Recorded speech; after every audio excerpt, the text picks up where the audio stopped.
is it then, DC, another Monaco Grand Prix, and sort of happy memories for you around here for a number of reasons, I suppose. Yeah, absolutely. I was very proud to have won this Grand Prix twice. I start heading up the famous hill to Casino, and you can do, it's just a wall of Armco barrier. Which I imagine when you're that far off the floor, it's incredible. Into famous Casino Square. Now, where would you normally be on the track at about this point? At this time in the morning, now I'm retired, I'd normally be in bed, but to use Martin's quote, it's like, you know, hug the apex like it's your favourite granny. Well, you did well here. You're obviously close to your granny. I love my granny. Yeah. A little bit of wheel spin. Oh, do you feel that? Little squeak there, Well, yeah. it's all coming back to me now. You missed the apex by a mile. What an amateur. That is not good. Did you get that on camera? I hope you did. See this advert up here? Yeah. The drivers have asked that can they take it down because the lady's face is distracting them. You are joking. No, seriously. Yeah. Morning. Always be nice to the police around here. I've been told that. Yeah, you've got to be nice to the police. Yeah. What's it like coming through the tunnel? I mean, you probably remember your first time driving through here at F1 speeds. How was that? Frightening.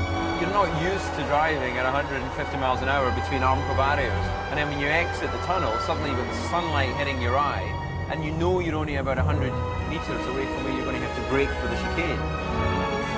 Oh, you've blown the corner. Yeah, but we're past the bin truck. This is where Martin's incredible lap in 1984 ended, ran out of talent and crashed on the exit. He'll enjoy hearing that. This is just a fantastic part of the track. You have the Mediterranean one side, the sea of Formula One fans sitting above you there. You can see up on the hill, you've got the proper hardcore F1 fans up there, aren't there? Yep. He's got some speed there. He's just deployed his curves button, isn't he? Yep. Morning.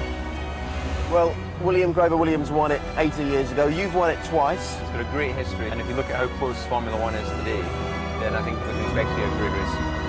Let's do a start. Stick your car on pole. Go on. So we go for pole Yeah, position? go on. Go for pole. Okay. We're on pole. Right. We're on pole here. Here you are. Oh, Okay. he's counting us down. Okay. We had our own marshal to give us a pull away. And we are off. Raikkonen's on your inside. Watch yourself. Oh, take him out, and then down to the first corner. And that is where you run out of fuel. Typical Ferrari, eh? And I think any favours from Ferrari have just gone straight out the window for me there. That was fantastic fun, and you must be delighted that we cut out the bit where the lady in the Renault Clio overtook you on the way into the tunnel. Yeah, but I think she cut the corner. Did she? OK. Any excuse, eh? But that was fantastic going around here so early in the morning.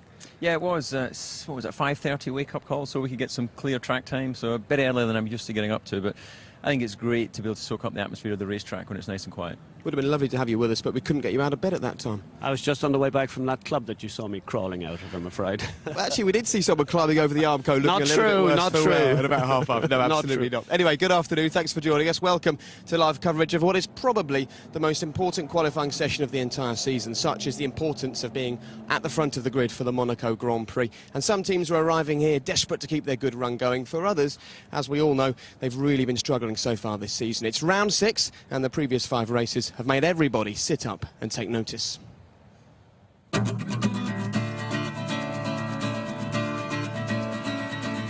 Wales Melbourne for 2009 is Jensen Button, strict forward. A perfect drive from Jensen Button. We didn't see him make one error. Safety car is out. Undrivable. It's Christian Horner's leg. Probably Dan stop. The checkered flag is out of it. Ways for Sebastian Vettel and for Red Bull for the first time. It's all getting a bit tight between the two Ferraris. It's 3 wins out of 4 for Jensen Button and Brawn. Oh, all sorts of problems there. Safety car is out. Jensen Button, winner in Barcelona. So, 2 weeks ago we left Barcelona with Jensen Button the toast of Formula One. Well, should he do the business again this weekend? The World Championship leader will be lucky if there's any bubbly left for the podium, such as the excess of round 6 of the season, the jewel in the crown, the Monaco Grand Prix. 1929 the first race was held here. 80 years later, the circuit's hardly changed, with the demands on the drivers' fitness, attention and reactions as unforgiving and demanding as ever. And the season's proved pretty demanding for you guys at home as well. Take your eye off what's been going on for a moment and you're likely to miss something vital. And you'll need to keep your concentration levels up right through until the end of the season. 12 races from now at the inaugural Abu Dhabi Grand Prix in November. And by the time we get there, whose name will be at the top of the drivers' standings, I wonder? Well, at the moment, Jenson Button's enjoying the comfort of a 14-point cushion over his teammate and fellow Brawn driver Rubens Barrichello. The Red Bulls of Sebastian Vettel and Mark Webber, they'll be pushing for a win this weekend. They've looked impressive so far. Lewis Hamilton, he sits 7th behind the two Toyota drivers. He's locked with former teammate Fernando Alonso on 9 points. And as far as the Constructors' title race is going, well, it's going Brawn's way. 68 points so far, more than their two nearest rivals combined. Such has been their dominance. And McLaren, they'll be looking to move on from 13 points this weekend. And Ferrari, desperate to add to their disappointing haul of 6 points as soon as possible. And of course, scoring points is as important in the Monaco harbour as it is out on the track. A fair bit of boat one-upmanship's going on out here, and that's exactly where we're going to be for the entire weekend with David Coulthard and Eddie Jordan. And David, 2 wins here, you had a pole position here, you got Red Bull's first ever podium. You're the kind of driver that really managed to master this track, and not many people can say that. Well, some drivers seem to be able to handle all types of track conditions, and there's those who don't take to the street circuits. But ever since I won Macau in '91, I've always had a good record here in Monaco. They joined me on board in my McLaren days, I think it's in 2002. And yeah, it's a track that I just thrived on. I loved the confines of the barriers and the challenge that you had of knowing that you had to be brushing the barrier to achieve the lap time. And that was something that always made me feel comfortable. That was your second win here. Which was sweeter? I suppose the first one. Your first Monaco win's special, isn't it? Well, indeed, but I actually came because Schumacher had a suspension failure, so I kind of inherited that victory. But the second one, I led from the front, controlled the pace through grading tyres, and was delighted to eventually get there on merit. And Eddie, your Jordans were flying around that year as well. 4th place finish for you, for Giancarlo Fisichella. How did you find racing at Monaco for a team with a lot less money than McLaren had? Well, it's always different. I think the smaller teams are inclined to suffer here. They're able to test more often in smaller circuits and put up these barriers. It is daunting. David probably does himself no justice at all, because I think it is very special style of driving.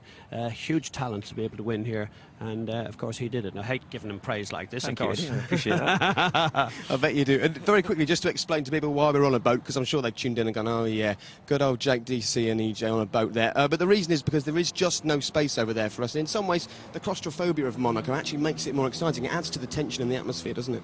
Yeah, there's so little space over there in the pits complex, and even though this was recently built, to give the teams a bit more space. In the past, you had guys changing gears in the pit lane, so it's an incredibly intimate place, and there just isn't space for all of the crew over there. So we'll be watching here just close to the chicane, which is a key part for the race. Some overtaking happens here, and it's getting into that end of that second sector. Yeah, it feels strange. I was just getting used to being in the paddock, but there you go. Now, if there's one circuit that really does demand you pay it full attention, then it's Monaco. But even the Grand Dame of Formula One has had to be competing just recently with all the headlines being made away from the circuit. Since the sports governing body, the FIA, announced that there would be a £40 million budget cap from 2009, it's emerged that the biggest, oldest team of all would be prepared to walk away from the sport, possibly taking other teams with them. Well, something needs to happen, and something needs to happen fast.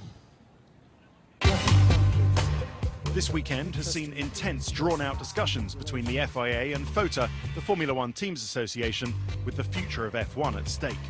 Everyone has their own agenda. The FIA want to impose budget caps, the teams want to change in the way the sport is governed, and the venue for the discussions on how to cut costs was Force Blue, a motor yacht which cost nearly £250,000 per week to rent and is owned by Flavio Briatore. There appear to be two very differing moods amongst the FOTA members going into this meeting. One group, led by Ferrari and including Renault, Red Bull and Toyota, talking ever more seriously about forming their own breakaway series, while others are being more conciliatory. And it was the peacemakers that won out.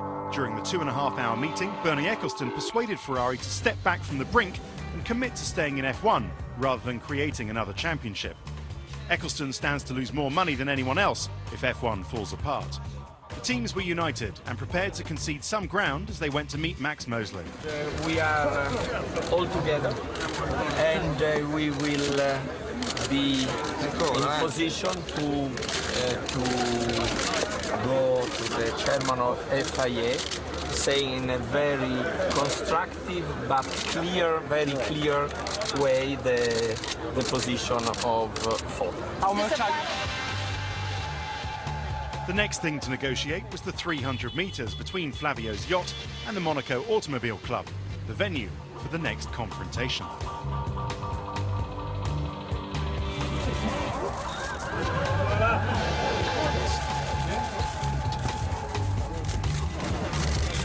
was very good meeting. Very good and It's going constructive on meeting. We will do another one. Max, what kind of progress was made today, if any? We had a good constructive meeting and there are ongoing discussions.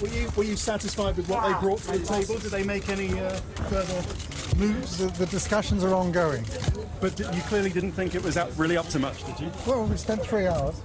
More discussions are being held today before and after qualifying. We understand the teams are willing to give way on a budget cap if they get more money from Eccleston via a new Concord agreement and rule stability from the FIA. But it seems the drivers are the only ones who realise how damaging this is for F1's image. It's not anyone realize that what the damage of the sport we are making now, you know, because the Formula One value is getting down, you know, because all these fights, all these politics, and maybe we lose the jobs next year. The mechanics, the engineers, the whole teams, 1,000 people maybe lose the job. Drivers as well. Maybe for me it's last time in Monaco. We don't know, and it seems that no one sit down and think what we are doing to our sport. Well, certainly this story is going to bubble under for the entire weekend. I'm pleased to say that Johnny Herbert's joined us. And Johnny, I just said to DC, what's the best way to introduce Johnny, do you think? And he said, say he's the man who I allowed to win the British Grand Prix in 1995. How about that for an introduction? Thank you, David. You're welcome. A belated thank you, but well worth it. Let's just quickly go back to this photo row, Eddie, and first of all talk about the fact that really it's an irony, is it, that you know, they're talking about a £40 million budget cap at the most indulgent venue on the Formula One circuit.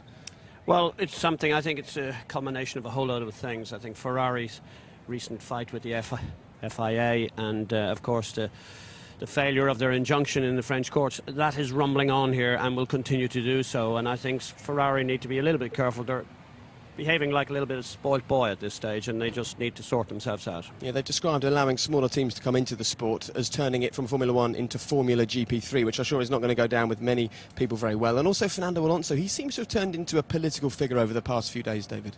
I'm very surprised that he's taken the time to get involved in that. You know, it's not his decision. It's obviously down to the teams and the FIA.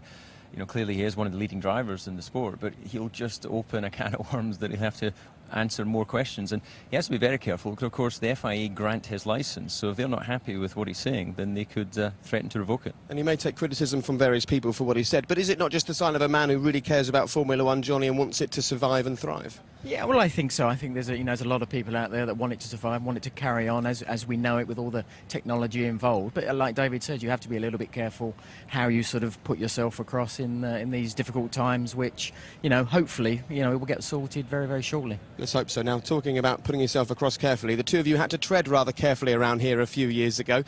Neither of you won the race, but we have got 2/3 of the podium here from 1996. An incredible race won, believe it or not, by Olivier Panis. Let's just ride on board for his final lap with Murray. And Olivier Panis for Ligier Mugen Honda, a wonderful fillip for the French team and their Japanese engine supplier.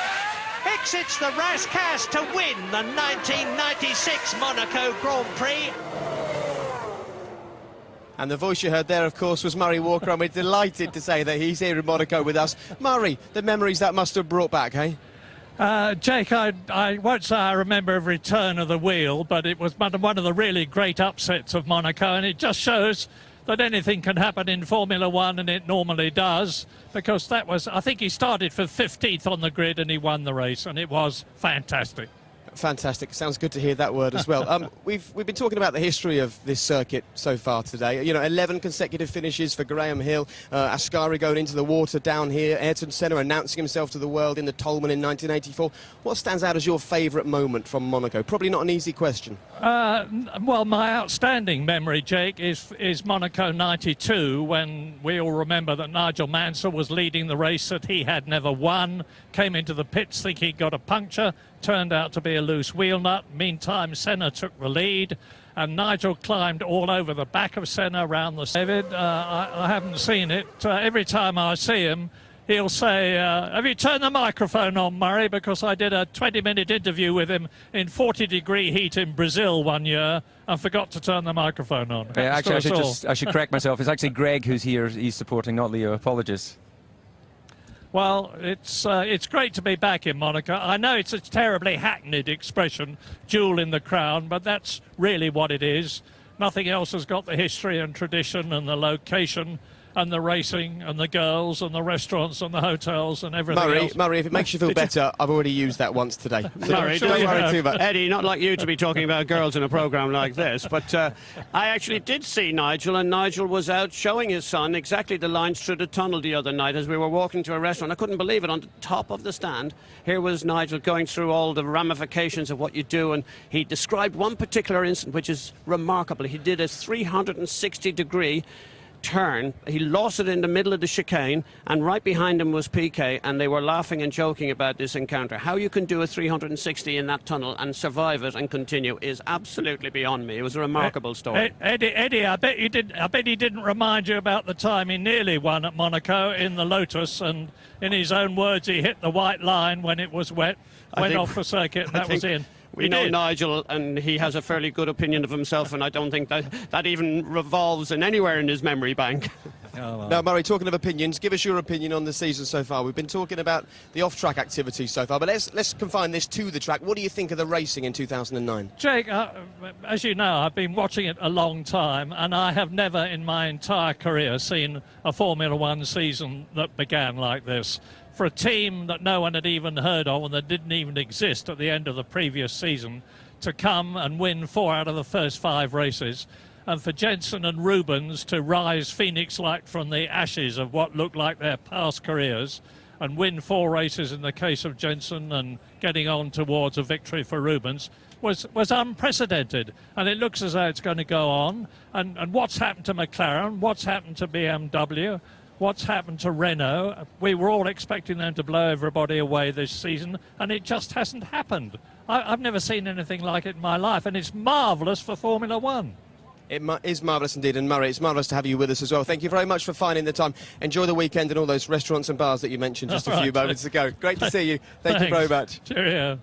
Johnny, thank you for coming up here as well. What do you expect from quali today? We've been talking up here on the boat about who we think is going to take pole. Some people talking about Lewis Hamilton first pole of the season. Well, it's possible, but I'd still have to say Jenson, because I think they've still got the car. I think Jenson's on a high, obviously, with the wins he's got. So I would really put my money on Jenson, and I think it's important for him. He's only got that 14-point gap to Rubens. He needs to extend that, because then I think it will put him in a good shape for the future. Sure. Listen, thanks for popping up. Great to chat, and make sure you sort DC out about that comment about 1995. Great to see you. Well, many people are talking about Jenson Button this weekend, but only one thing is for sure. The man who we definitely know is going to get his hands on the trophy this weekend is Prince Albert, the current ruler of the Principality. As you'd expect, he has racing in his blood. He was just a boy watching the action unfold with his mum and dad in the 60s, and despite the cars changing over the years, he's followed in his father's footsteps. His dad handed the trophy to the likes of Graham Hill. The Prince was the man congratulating Lewis Hamilton 12 months ago. His passion for speed even saw him represent Monaco in the bobsleigh at various Winter Olympics. This weekend, though, he'll just be a keen spectator, and he took time out to have a chat with our very own Eddie Jordan. Monsignor, I came here 39 years ago in a Formula 3 race, and it had a very special effect on me. What makes Monaco so special? I remember you 39 years ago. You do not. You know, it's just such a incredible setting, as you can see today. And I think it's the history, I think it's the setting, the glamour, hopefully the weather, and the people. And the fact that it is an urban circuit, and it's the first one, and the one that has the most history and bears the most prestige. I think it's also a place where all the sponsors and all the partners of F1 racing come to and entertain. I think it's a great showcase for auto sport in general, but F1 in particular, and I like to think that it's the premium event of the year. The jewel in the crown, perhaps, is what we used to say, and still is. Particularly now with the downturn and everything, is the Grand Prix important to Monaco in terms of revenue stream and economics? Absolutely. You know, the economic impact can be measured in the hundreds of millions of euros, and it's part of our history. It's part of our contemporary history, and should there be a change in regulations or in the sports authorities' outlook on things, course, we would all put up a big fight to try to keep the Grand Prix. Just, if I may touch, because your relationship with Max is fine again and all yes. working, that's fine. Yeah, no, everything is fine, and we're happy to work with the FIA and everyone involved in F1 racing. I'm just a little bit mindful of the recent debacle between Ferrari and Renault and suggesting that they may or may not contest next year's Grand Prix. If there was a breakaway, how would you see your position here in terms of which side of the operation would you go with? It's hard to go against the governing body of the sport, and but you want to ensure a fair and even playing field for everybody, no matter what the sport is, but especially here. But I'm sure that we cannot afford in F1 to lose teams like Ferrari or Renault. I think it would be just such a incredibly bad image for the sport that I'm positive that a solution is going to be found. Well, he clearly knows how good Formula One and Monaco are for each other, Eddie, and he said he'd fight to keep the Grand Prix here, but you get the impression if there's one place that they will never think about removing a Grand Prix from, it's Monaco. I guess he understands, as he alluded to there, he's not going to have to fight too hard. If ever there was one certainty on the calendar every year, it's Monaco. In fact, it's very interesting because the calendar revolves. Once they pick the weekend for Monaco, then all the rest of the other Grand Prix take line. And so that'll give you the size of the enormity of this particular race. And he impresses you, doesn't he?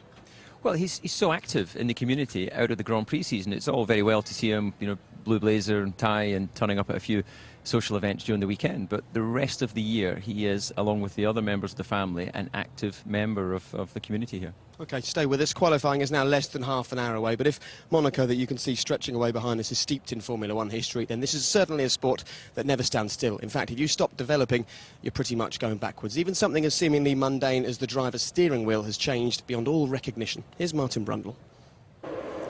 This was the steering wheel I used to guide my Benetton around the world in the early 1990s. It was removable, just as the steering wheels are today. It would have had a couple of brackets on for a drinks bottle and a radio, but that's where the similarities end. We're joined by Renault's Nelson Piquet. Nelson, the dashboard has now moved onto the steering wheel in front of you, for most of the teams anyway. Take us through these amazing devices you have available. Well, yes, it was a big shock when I first left GP2 and I sat in a Formula 1 car with all these buttons. But basically, I'm going to start by the simple buttons. I mean, we have our KERS release over here. Obviously, only the races that we use the KERS, we can press it. Radio, the pit limits. This is the wing adjust. So here we can choose how much degrees we want or how much delta different we want, and then we confirm it, the wing over here. This is the confirm button. Every time the team speaks with you, you can confirm it if you heard it, or if they call you to the pits, you can confirm it to them. Like that, you don't need to speak to them. Then we can go to the options over here. I mean, we have revs for the engine. This year, obviously, we have to save every time more engine because it's getting more restricted. So over here, we have 12 different options of how much revs we can use during the race or qualifying to try to save the engine as much as we can. This is another setup for the wing. We don't use it too much on the track. It's more for the guys in the garage. Mixture of the fuel, obviously. More mixture, obviously, the more fuel you're using, less you can save a bit of fuel in the race depending on the strategy. And then this, we come into the diff. This is the diff of the car, high speeds, entry, mid. So obviously you can, if the car gets very difficult to drive in a race situation, oversteer, you know how... Change the handling on the way into, through, and on the exit of the corner. Or if you have two different high-speed corners where one of the corners is massively oversteer, one is understeer because of wind or any different kind of situation, you can quickly adjust it over here, or even on the wing if it's a high-speed corner. Obviously, there's a neutral, very easy button. And the most difficult, I mean, is this middle one over here. We try to put the options where we use the less over here. And for example, if we need to change a clutch settings for a start or for a pull away in the garage and a pit stop, we go into clutch and we have these two buttons over here, there's plus or minus, and we can see clutch and we can see the option over here, so you start searching for the option you want. Isn't the workload too high now in the cockpit? I think I think if you leave from this one year and came to this one, then yes. But I think this came gradually. You know, every year they added maybe 2-3 buttons. Until now you have 25 buttons about now. So maybe in about 5 years we're going to have another 10 buttons in the steering wheel. Maybe have a bigger one. Well, Martin joins us now live from down by the paddock, by the pit lane for the first part of qualifying for the Monaco Grand Prix. Martin, 25 minutes until you're up in the commentary box getting going. But let's talk about the steering wheels for a moment. And when we watched that, we sort of laughed incredulously halfway through when Nelson was going through and describing the buttons. How do you think you would have coped with a steering wheel like that? No, I was absolutely amazed. He talked for several minutes. There's more of that feature on the website, the brilliant BBC Formula One website. And I was mesmerised at him because there's all sorts of menus he can drop down and get into and switch off sensors and what have you. But he's far too young and good looking and good to the camera that we didn't want too much of him in this programme, do we really? No, we've also found a job he's good at, though. He's going to have us out of a job before long. Eddie, if you were looking for a driver now, would you be looking for sort of a young, savvy, technically minded guy to deal with the rigours of driving these cars? Well, Jordan, the whole secret, in fact, of Jordan was for young drivers and try and build them up. Whether we sold them on or not is another story, but you brought on young drivers, you gave them the initiative, you put your arm around them and you encouraged them, and this is the one great place where you actually saw whether they were worth their mettle or not here in Monaco. Do you think perhaps we're asking too much of the drivers in the cockpit now, Martin? Are they having to deal with too many things? I mean, just this year we've got the new addition of the KERS button and the new front wing, and there'll probably be more buttons for next year as well, as Nelson indicated. Yeah, this is the PlayStation generation, though, isn't it? They're so used to controlling things like that, and I think it becomes instinctive, but it does amaze me that they have time to ever look down and work that out. You wouldn't be able to...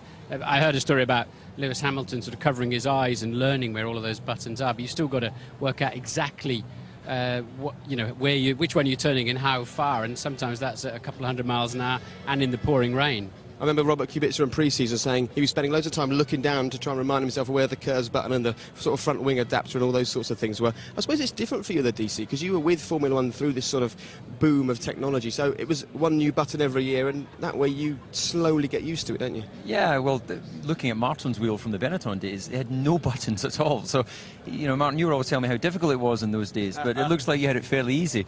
But we had to drive the car, son. You know, we had to shift the gears all by ourselves and actually talking of driving the car and how hard it was, Martin, you had a very big accident here back in 1984. I suppose that was a case of not pointing the steering wheel and moving it in the right direction, was it?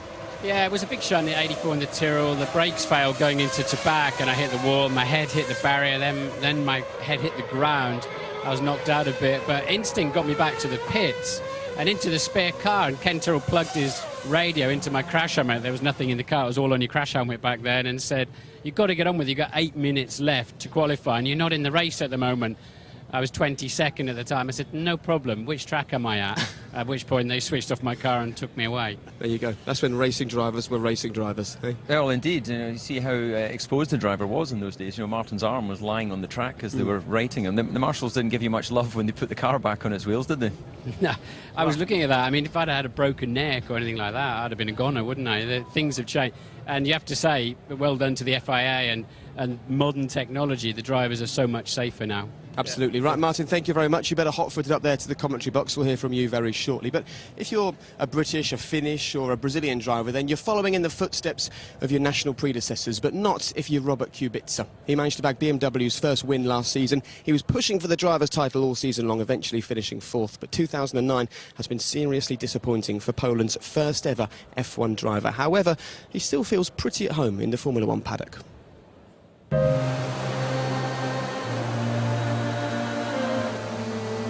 I didn't have easy life as a driver because I was coming from the country which didn't have any culture of racing, so to find any support in Poland was very difficult. Often when I'm in Formula One I say I don't fit perfectly into this world. First of all, as a driver I'm just interested about racing car and working with the team and nothing else. There are many people who, you know, for me, they are not in the same way that I am there. You know, I'm just there for work, to do my best job, what I can as a driver, and that's all. Thoroughly well-deserved victory there for Kubica. That's been coming, hasn't it? No doubt about it. I have done pole position, I won the race, I have been leading World Championship, Drivers' Championship standing, but in the end this doesn't matter. I mean, in the end what it matters here is to win championships. Poland didn't have F1 driver before, so it's quite a new thing. Krakow is my hometown. It's the place where I grew up. It's the place where I have most friends, my family. When I was 4 years old kid, it was really difficult. Nobody really knew what I was doing when I was racing in karting in Poland. Actually, I'm always saying that I was better driver in karting than in single-seaters. And when I passed into the single-seaters when I was 16 years in 2001, actually I was living in the top of the workshop. I have done my years in single-seaters until I signed the contract in 2006 with BMW as a test driver. You mentioned other sports that you're into. I know you're also into your snooker. You like Ronnie O'Sullivan. Snooker, I like it because of the precision, concentration, and what they does is just incredible. I just tried a few times playing snooker in my life, and I say, okay, better. I'm a big fan, but better to don't play. Ronnie O'Sullivan, I think, is one of the greatest players in snooker, and also his personality is a bit different, I would say, not really usual one.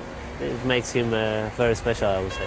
I mean, if a snooker player makes a mistake or something goes wrong, it's not the end of the world. But if something goes wrong in your sport, like it did in Canada, you know, it's still not the end of the world. Well, a few years fortunately. Oh, that's a big accident. That was at maximum velocity. I've never seen a car crash like that. If you look only videos, you will say this guy can, it's impossible that he walked away with nearly nothing that day after he was out of the hospital. I was really shocked when I woke up Monday morning, and first thing what I did is try to look if I can move my head, and I have nothing, no pain at all. So yeah, I was lucky for sure. I think there are many drivers in Formula 1 who didn't win even one race and who are able to win not even one, even more races. So I was lucky to win at least one race in my career. Let's hope it will be not the end of, we will not stop on this one race. I hope I will have the chance to win more races, but you never know. That's why, for example, last year I was so pushing to fight until the end for the championship, because I never know if next year or 2 years later I will be in Formula 1 or I will have the chance to fight for the championship. And as you can see, Robert Kubica's fans are here. They're about 15 minutes early piling onto the balcony there, but well done to them. And they're not the only fans who are here in Monaco as well. If you take a sneaky look over our shoulders, you can see there. Give us a wave, boys. So Steve Redgrave chatting to Steve Cram, deep in conversation and not looking at me at all, but there you go. Now, no doubt their breath's going to be taken away by some of the drivers driving so close to the Armco that you can see behind us here. This is how close to the track we are.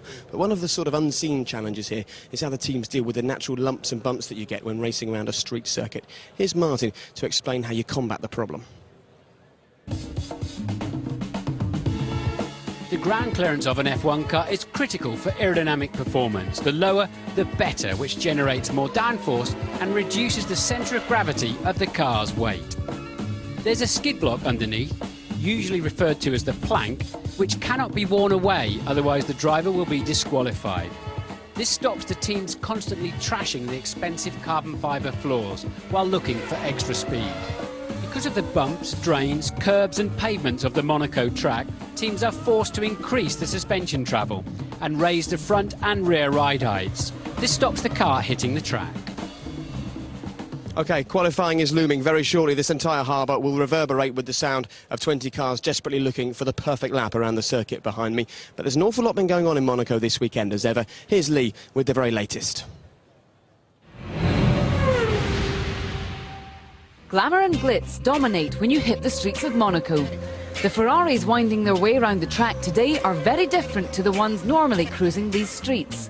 Felipe Massa has a few additions to his car this weekend and feels this could be the long-awaited turning point for Ferrari, so long as the fuel problem he experienced in Barcelona doesn't happen again. Let him go, Felipe, let him go. You need to save fuel, we're a lap short. The numbers of the fuel inside the car was wrong. So the numbers was saying that we had not enough fuel, and but when we arrived we had, so it was very strange. Because we never had this problem, so I hope we will never have again. Another team looking for a change in fortunes is BMW. Robert Kubica was literally in the hot seat when his engine blew up. Sebastian Vettel's engine also went in practice, but the good news is that Red Bull have a new double-decker diffuser on the cars after several weeks of 24/7 effort by the team. The effects will be more evident on other tracks, but they still expect to gain some benefits on these streets. Let's see, if any, it should help the performance, which in the end helps the lap time. So, you know, I think we have reason to be confident, but it's a long way to go. Very long race here, and no room for mistakes. Meanwhile, Nico Rosberg has said whilst he's happy with Williams this season, by next year he wants to be with a race-winning team. Will that still be with his current employers, or will it be elsewhere? Williams has made a big step forward from last year. Last year I was qualifying 16th or something, and this year we're qualifying in top 10 every single race. We have chance for points every single race, so it's not, you know, it's a big step forward, and I'm pleased with that. I'm pleased to be fighting for points. They've given me an even better car here in Monaco, so at the moment I'm really feeling great in the team, and I'm really enjoying it. Another driver possibly looking for a new seat is Toro Rosso's Sebastian Bourdais. An apparent run-in with team boss Franz Tost in Barcelona after allegedly criticising the team has been dismissed by the Frenchman. I think the team knows that I'm doing the best I can. Obviously, it's been a very difficult start of the season because we've had zero running to start, and we've had to learn a car which has changed ever since we put it on the track. Every race is different. And you can put the record straight. There's some people saying there was some sort of row with the team after Barcelona. Is that correct, or is this news to you? No, there's absolutely no row. I think France came to me after the race and said there was nothing you could do about it. I mean, I was in Seb's rear wing, and I was flat out like you should be when he saw Trulli coming across the racetrack. I touched the brakes, I was already 1 meter up in the air, so yeah, that's just bad circumstances. Tough times for Sebastian in the Toro Rosso. Now take a look behind me, you can see everybody enjoying the harbour. Their tranquility is about to be shattered, so now feels like the perfect time to reintroduce you to this track. And whoever the driver, whatever the era, this place always separates the men from the boys. It's the start of the race of 1,000 corners, the Monte Carlo Grand Prix. When the red light turns green, you've got a pretty important moment because the next 5 seconds is really the race. It's one great test, not only of car, but also of driver. So quick and so different. It's like driving a rocket around the car park. There are no margins in Monaco as in any street circuit. You've not got much space. There isn't that much room to pass. The best opportunity is probably down into the chicane, into the harbour chicane after the tunnel. The slightest mistake you make, you hit the wall and you'll rip off the front wing. It's essential that, of course, that you're absolutely accurate all the time. There's just no room for error. You need to, step by step, get closer to the limit until you find the limit in qualifying, and then stay away from it in the race again. You've got to wring the car's neck, but within limits. The circuit is surrounded by walls, houses, lampposts, telegraph poles, barriers. Every small incident is going to destroy your race weekend. The sea and nightclubs. To really concrete, you've got to be able to brush the barriers with confidence. You have no time to rest. There's no real straight. You're always in corners. It just wears you out. It's very, very difficult race to win because it's very tough on you. It's very hard work. The concentration aspect around here is very intense. The car does move, does slide a lot. You've got to have that car 100% beneath you and understand what's wrong with it, where the limits are. It's a real driver circuit. From an achievement point of view, to win this race gives you a great satisfaction. Coming to Monaco is a dream for any driver. Simply the best circuit in the world. Well, Fernando says it's a dream. You lived the dream here on a couple of occasions. And Jenson Button there mentioning you've got to sort of wring the neck of the car without overdoing it. What happened last year in qualifying for you? Were you overdoing it? Were you wringing the neck too much? Well, I still don't know, actually. You know, I've driven that corner many, many times before, but in that case, obviously, lost the back end. And here we are joining on board, entering the tunnel. So at this point, everything's going well. And then when I hit the brakes on the crest, you see I just lose the rear. And then the rest, you go down the escape road. Thankfully, there's a long escape road there. And your tyre disappears off down the track as well. It seems like such a strange accident, David, because you live in Monaco, you've done so well here in the past. I'm not sure how many times you've driven over that crest, but I'd sort of guess it's into the thousands. Why would something go wrong on one occasion so catastrophically? Well, you're going over a rise there in the braking area, so it's one of the great challenges of this track. It's the fastest point on the circuit, over 175 miles an hour, and you're having the car just momentarily go light as you hit the brakes. And obviously, as the mechanical parts of the car move, you can just get a little bit of movement in the car and pick up you know, there could be some diesel oil from the night before there could be anything on the track, because this is the streets of Monte Carlo. It's a living place. And it's an important point that, actually, because last night, Eddie, we drove back about 11 o'clock to the hotel, and we came exactly down here, just where we are now, and it was thronged with people. They were all out on the streets, drinking, having fun, dancing around the place, and it can't do the track much good when drivers have got to come out the next day. You must have been walking around here in the evenings thinking, hey, be nice to this tarmac, my boys are going to be racing on here tomorrow. Yeah, but you say that, believe me, the authorities are here cleaning, sweeping. It's absolutely washed every night, or every morning that is, of any debris, so any broken bottles or anything of any description, nails, anything that could give you a puncture is clean. The meticulousness of this particular place is extreme and fantastic for it. Is that fingernails, Eddie, or...? I'm not sure. I'm not going into minute detail here, and my mind couldn't go to where your mind goes to, so let's move on. Well, let's move all of our minds on to qualify now, and let's talk about how we think it's going to go. We've already seen a bit earlier on, you know, Senna and Mansell battling each other, Mansell desperate to get past Ayrton Senna. That basically shows you how hard it is to pass here, hence the importance of pole position, DC.